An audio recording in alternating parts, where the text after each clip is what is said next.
we go. Dr. Devi Sundar is an integrative mind-body medicine consultant, clinical director, educator, researcher, and founder of the Breath Thrive program, with over 22 years of experience in respiratory rehabilitation, mental health, higher education, and public health. Her topic today will be evidence-based integrative breathing and mind-body practices with Dr. Devi Sundar. So please, without further ado, please welcome our next guest. Good evening, everyone. I hope you can hear my voice, just to check initially that everyone's able to hear. Yeah, great. Thank you very much, Marcus.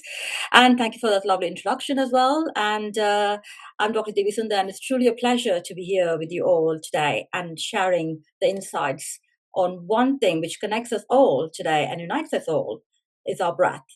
And the team, International Breathing Foundation, has put a lot of efforts in making this 11th of April 2026 a true coming reality, that we all connected by breath and we all going to share our practices and insights so that we can learn from each other as well. So the one thing, the conscious breath, what we are talking about today, everyone is talking about today so far, and I believe a lot of experts before me have shared their insights and wisdoms with you guys. And my aim today is to share that one tool, the conscious breath, how it helps to enhance our health, resilience, performance.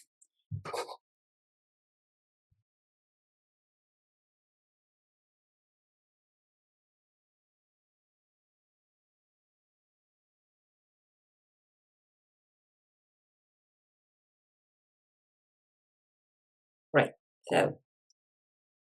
So, with my 23 years of experience in my respiratory physio, psychology, neuroscience, psychotherapy, hypnotherapy, breathwork, yoga, and Ayurveda, I'm also trained in complex PTSD and completed my PhD in psychology in holistic integral therapies. So, I approach my client population with my experience and my training, and I always follow the evidence based approaches. And I put together this book of Breath Beyond Illness, where a conscious breath is going to help us to heal for the chronic respiratory disease population, which my work is existing for the 23 years more majorly in that population, and the mental health challenges what that group of population is actually facing in their chronic illness journey. So my belief is grounded in one principle: healing from trauma and disease is possible through one of our most natural tools, that is our breath. And using it more consciously, that is going to make the truth reality of healing from trauma and disease. So I would like to actually start with a honest reflection. When I was invited to speak on this day for the World Breathing Day today, I was excited. At the same time, I had this little hesitation. That little voice inside me was asking, do I really belong here? And then I realized our work matters. Our breathing is not only to reduce stress or improve health, it is also to learn to stop abandoning ourselves in the small ways. Because for years, we have been trained to push through things, to ignore our tensions, to override our exhaustion, and to silence our discomfort. But we forget our body is always communicating to us. But we build up the stress, overwhelm, and later on live in a state of survival mode, which actually leads to many of the diseases rather than in a present mode, because our body keeps the score. You're familiar with the famous book by Bessel Van. So today, perhaps we have to ask one question: why we are here today as a community, sharing this importance of conscious breathing. Because breathing work and mind body practices is not by accident we are in here. It takes a lot of courage to listen, to feel, and to reconnect. So let's begin with that one important thing today. I would like to invite you all to feel your own breath in your own space, wherever you are here today in this session. So make yourself comfortable, and I welcome with your eyes open or with your eyes closed, is your wish and your safety preference. And I would invite you to place your hands on your body to connect with your body. So I'm placing my hand on my chest or the heart center, and another hand on my upper abdomen. So now sense your breathing as you're breathing in through your nose, that fresh oxygen and the energies in our community today is flowing in through your nostrils and right in your body, through your air pipe and into your lungs, getting that positive energy inside your body. And I'm slowly releasing that bad intention or tensions or stress, what we're having inside our body at this moment, out throughout our body, through our nose. One more time, breathe in gently through your nose and feel that air entering slowly into your body. All that positive energy, energizing every cell in our body and slowly releasing all the bad intentions and the bad gases that is built up in our body through our nose. And thank you for participating in it. Now, let me take you to the important part of the session. What I hope you to gain today from this session from me is to understand and explain the role of autonomic nervous system, including the polyvagal theory and neuroception. Because the polyvagal theory and neuroception shapes our health, behavior, and emotional regulation. And secondly, to describe and apply the relationship between our breath, physiology, and emotion, using that evidence-based breathing techniques to support our regulation and resilience. And the resilience here I point out is our autonomic resilience, which is actually going to shape our resilience in our everyday life. And finally, I would like you to develop and integrate the mind body practices through introspection, guided experience, and practical strategies, which you'll be using in this session today for personal and professional use. So, I would like to introduce these numbers to you today. We breathe 20,000 to 25,000 times a day, most of it unconsciously. If anyone is surprised as a number, that's whether we are doing this per minute. The normal breathing rate is between 12 to 20 breaths. If you take an average, we end up in 20,000 to 25,000 times a day.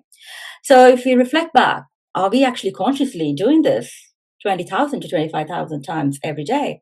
The answer is no, because we all think and take our breathing for granted and think it is a survival mechanism and we are granted for only survival.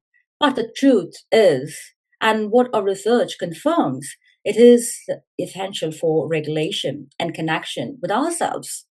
And only if we are connected with ourselves, we can connect with others in our communities. We'll overlook this concept of breath, which is actually a biological intervention that is very easily available and always present with us since the day we are born on this earth. So if something this powerful is always with us, why aren't we using it intentionally? I want you to take a moment to reflect on this question. Whether whatever title or practices you're doing, take a moment to reflect on this question. If this is a powerful tool inside us, why aren't we using it intentionally? The problem is, in our modern lifestyles, we are facing this rising stress, burnout, chronic mental health condition, which increases our dysregulation, and we rely mostly on our cognitive based interventions alone. The challenge here is we have been trying to think our way out of the problems that actually having a physiological answer and regulation. So the important shift, what we would like to make, and I would like you to make, is we need to understand that our autonomic nervous system is the foundation of our well-being. Stress, anxiety, shut down are states, and it's not a problem to fix. So we can't actually keep on thinking about the problem. We need to actually regulate our states. Our nervous system always constantly asks one question, one prime question: Am I safe? And that question cannot be answered through our thinking process, it can be answered through our physiology. So, a heart rate variability is the most reliable marker of resilience. A vagal tone, a vagus nerve, a polyvagal theory, which we might be, most of the practitioners might be familiar with, it governs the emotional regulation capacity. And our neuroception, which is an unconscious detector of safety and danger, as our nervous system scans for danger and safety, that shapes every moment of our life. So the shift we are making is from thinking to noticing this, noticing our surroundings, noticing our states. That is the important shift we have to be making. So I would like you to take a moment and sit back comfortably. I don't want you to close your eyes. Keep your eyes open. And I want you to look around your space and identify your space wherever you are, the colors in your space, the energies in your space, the temperature in your space. Look around with your eyes, which is going to register, take that information to your brain and register the safety where you're present now, enabling you to connect with the session without analyzing. Now let's move on. So, primarily, our nervous system is surviving in the three primary states: the dorsal vagal state, that is a shutdown, collapse, numbness, disconnection; the sympathetic state, that is mobilization, fight or flight, anxiety activation; and our ventral vagal state, that is a safety, connection, social engagement, and a calm presence. And that's what we needed now at this minute. And I hope everyone is in a calm presence at this moment. And I would like to throw the light on our polyvagal theory by Stephen Porges, who actually developed this theory and demonstrated that lasting therapeutic change happens through our nervous system, not just by thinking or insight. So these states, which we are all having primarily operating on, it's very important to know that we should not be focusing on eliminating any of these states, but to move flexibly between the states according to the situation where we are. So these are the adaptive survival sequencing states in our body, inside our body, helping us to shape our behavior and our living on a daily basis. So our neuroception, as I pointed out earlier, which is an unconscious deduction of our danger and our safety, it operates below the conscious thought, and that shapes our every behavior, emotion, cognition, and relational patterns, moment to moment. And but in trauma situation, this neuroception is biased towards danger perception. So the body reacts even before the mind understands why. So each of us sitting here, including the practitioners and also people who are outside the practice of breathwork, each individual's early experience shapes our baseline nervous system, the three states which I've actually mentioned earlier.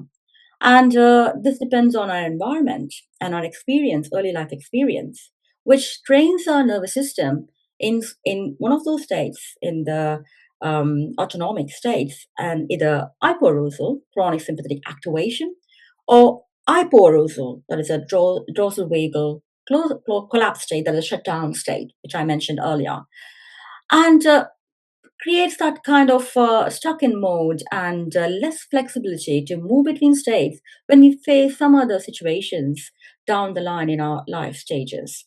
So, in order to improve our flexibility, the neuroplasticity inside us, we need to follow this basic framework informed by polyvagal theory.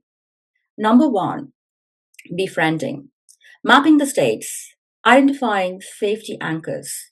Number two is attending, that is, naming the states and tracking that regulation shifts. And number three is shaping, moving between the states using our natural tool, our breath and movement. This is very, very key that we connect our breath and movement. And number four, integration, translate that safety into behavior change. And number five is a connection, restore that social engagement and co regulation. So I hope that this gives you a framework now how we can actually improve the flexibility between our primal autonomic neuronal states. So now, the main topic, breath as an intervention. The breath is the only tool in our body that can be operated consciously and unconsciously. And it is also one of the tools which is connect our emotions and our body. Have you ever noticed how your body feels when you're anxious? When you're going to that interview or a presentation or talking to a loved one, that kind of anxiety that creates your bodily physical changes. I would like you to reflect on that and how you feel when you're calm. How is your breath?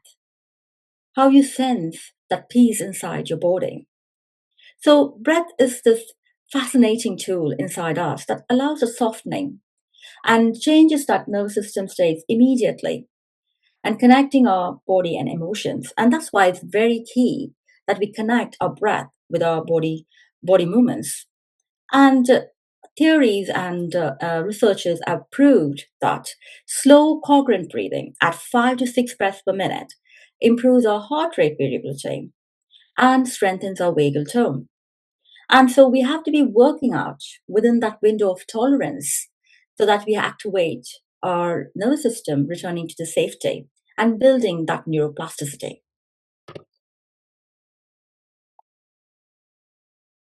So as I earlier mentioned at the start, knowing our breath physiology is key if you're a practitioner and if you're a person outside the practice of breath work. Also, becoming aware of this basic information. Normal breaths is 12 to 20 breaths per minute at resting. And if your breath rate is over 20, we are in the stressful state, that's shallow, rapid, upper chest breathing. So the optimal range, what we are aiming here is 5 to 6 breaths, which will improve the heart rate variability and improve that neuroplasticity within us. So, breath has this bidirectional connection to our body and the emotions. And this neuronal circuits that exist in our brain, that is our prefrontal cortex, which is our decision making part of the brain, and the amygdala, which is the threat center, and our insula in the temporal region, which is actually detecting the internal states in our body, like our heart rate, our gut feelings. You might have actually, when you reflect back, you might have sensed that gut feeling. Your gut is not feeling well when you sense a stressful moment. So, this is where our brain gut axis and also our lung axis is connected with it. So, our breath is going to modulate this axis and bring us back to that emotionally regulated state. And becoming aware of our introspection is becoming aware of our internal state. So, awareness is key in order to regulate our emotion.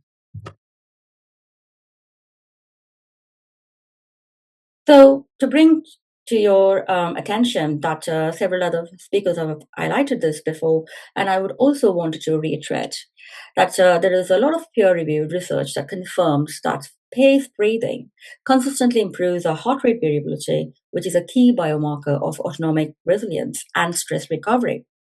And slow breathing reduces amygdala activation, dampening that threat response and supports a calmer baseline state. And our respiratory limbic coupling, that's coupling with the amygdala center, directly influences the emotion processing, improving the breath and the emotional regulation, and improves our executive function to function us in a more ordered thinking pattern rather than in a stressful reactive way, and which shapes our behavior in a more pleasant way. So I would like to introduce the integrative breathing practices, which is in existence. There's a wide range of integrative breathing practices exist, and each of the practitioner might be practicing most of them or some of them in their daily clinical application, and which I'm going to share in the following slides. I practice most of them in my programs as well. So the breath center techniques, the foundational breathing is in my chronic respiratory population, applying that diaphragmatic breathing and the nasal and slow breathing, that is 5 to 6 breaths per minute, and extended exhale and coherent breathing.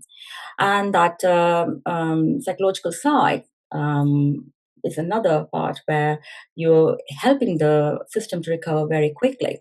And structured breath practices, box breathing, which most of you are familiar with, equal portion of breathing, of inhaling, pausing, exhaling, and pausing to regulate our breathing, and ratio breathing. 4 breathing in and 6 longer breathing out, or 4 breathing in, 7 pause, and 8 breathing out.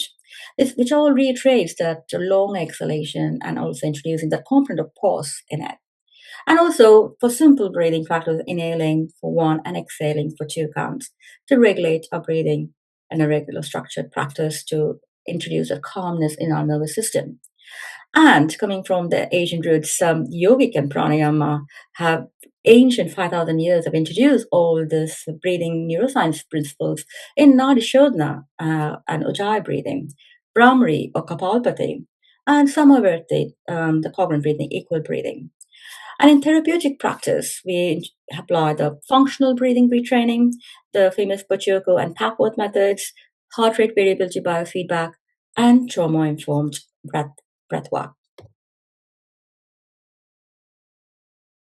And coming to the mind body and somatic integration practices, we are all familiar with the body scanning methods, the awareness and introspection, somatic tracking, mindfulness of the breath and body, many mindfulness techniques, and nervous system regulation, which I will be shortly taking you through that practice, orienting and pendulation, titration and grounding, and resourcing. And relational and co-regulation, how we engage socially with some social exercises in group therapies and group breathing practices and therapeutic attunement. The somatic and body-based, the progressive muscle relaxation, one of the famous techniques which we apply in the clinical practice, gentle movement, trauma-informed yoga, Alexander technique, and expressive and integrative methods like guided imagery.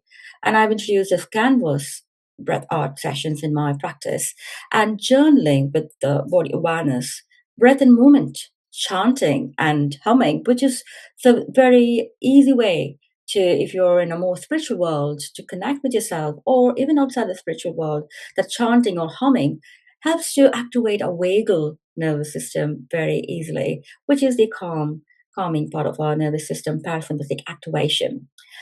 And then finally, the cognitive and emotional, the mindfulness based stress reduction, mindfulness based cognitive therapy, compassion focused practices, and acceptance and commitment therapy with breath awareness, and clinical hypnotherapy. So these are quite a variety of practices that exist in our everyday clinical application to our population of clients or therapeutic population. Now, I would like you to invite for a small mini practice. So take a comfortable position wherever you are, and you can connect your body to your breath by either placing your hands on your chest or placing your hands on your forehead, whatever is comfortable for you. Or if you like to place your hands on your ears, whether you're sitting or lying, that is also more welcome. So it is according to your preference. Now, with that hand placement, I would like you to connect with your breath consciously, with your eyes open or closed. Breathe in through your nose and breathe out longer and slower through your nose or your mouth. Get used to your breathing. No numbers or rhythm now. I want you to identify your rhythm because each one of us are different. One size doesn't fit all. So breathe in and breathe out. Now, I would like to apply the rhythm. Breathe in for 5, 4, 3, 2, 1. And breathe out 5, 4, 3, 2, 1. Breathe in 5, 4, 3, 2, 1. And breathe out 5, 4, 3, 2, 1. Now I would welcome you to look inside your body by scanning upwards from your feet. Any tension, pressure, and the temperature of your body. Scan your legs, gently upwards towards your hip, your abdomen, your chest, your shoulders, your neck, and your face, and your forehead. Notice any tension or pressure and your temperature. Now, I would like you to take your hand and place it on your forehead gently and feel that warmth of your body.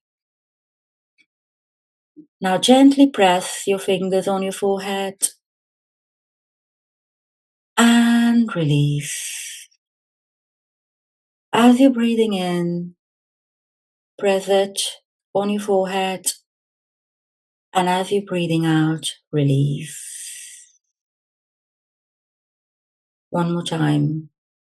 Breathing in, pressing gently on your forehead, and then release. We are working on that comfortable tension. Now, I want you to look around. If you're keeping your eyes open, connect with your room. If you have closed your eyes, please gently open up your eyes and connect with the room, wherever you are. Now, ask yourself what felt supportive, what did you notice, and what felt different.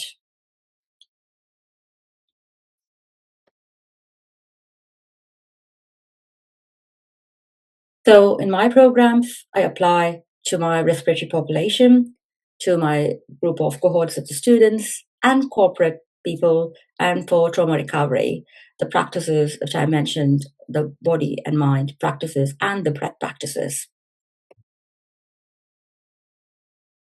So today I would like you to leave with a simple vision with you, a world where from today that is not seeing breath, mind, and body separately. And breath is not just an alternative, it is foundational. I dream of a day where we all learn that emotional regulation as early as mathematics, because we all more key in the educational world give importance to mathematics, but not to the emotional regulation. We're not teaching our children to learn how to feel safe in their own body. It is not sufficient just to teach them how to think.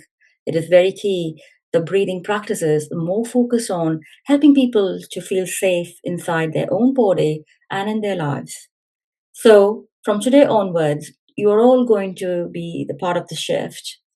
Education alone is not going to help, but small moments every day on a daily basis, training your nervous system is going to help us to feel the safety inside us and to heal all ourselves.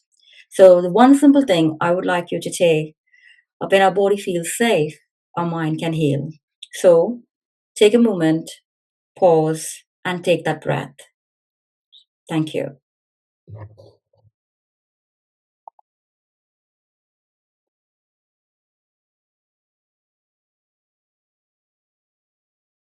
Thank you, Dr.